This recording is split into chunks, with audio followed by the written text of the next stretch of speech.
que l'on porte vraiment, c'est d'amener dans ce travail de subvention, de déterminer les montants de subventions attribués aux 200 et quelques associations qui aujourd'hui en touchent, voire plus si les 200 autres associations de la ville le demandaient, d'amener de la transparence, de la neutralité, de la justice entre les différentes subventions qui sont attribuées. Et à défaut, on s'expose bien entendu à la suspicion de la part des citoyens.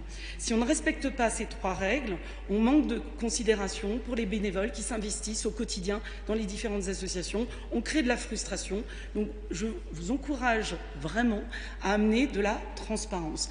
Au dernier conseil, Madame Lefebvre m'a répondu que la transparence, il y en avait, que les critères étaient clairs, qu'ils étaient sur le site de la ville. C'est faux. C'est faux. Moi, j'ai été moi-même responsable associative. J'ai fait énormément de dossiers de demande de subvention dans le passé, avec plus ou moins de succès. Mais les critères n'existent pas. Ils sont lisibles nulle part.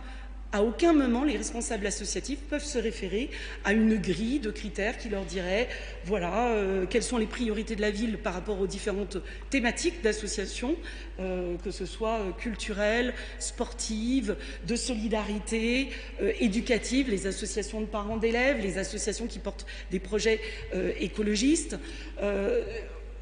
Il faudrait vraiment clairement donner quelles sont les priorités, donner des enveloppes en fait à l'intérieur de ces grandes thématiques, prévoir des enveloppes à l'intérieur de ces grandes thématiques et ensuite fixer des critères très clairs, très précis sur, je ne sais pas moi, le nombre de personnes accompagnées dans le cadre de la solidarité, le nombre de bénévoles dans certains cas, etc.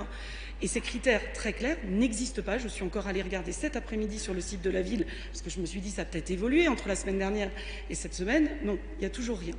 Donc la proposition que je réitère, que vous avez déjà fait la semaine dernière, c'est de remettre dans ce processus d'attribution aux associations de la transparence avec des règles claires, écrites, connues de tous, qui soient disponibles sur le site de la ville. Et le deuxième point que je remets à votre... que je vous repropose, on l'a déjà dit plusieurs fois, c'est effectivement d'associer les citoyens aux décisions de subvention des associations en soumettant toutes les subventions à un comité de citoyens avant le passage de vote en conseil municipal.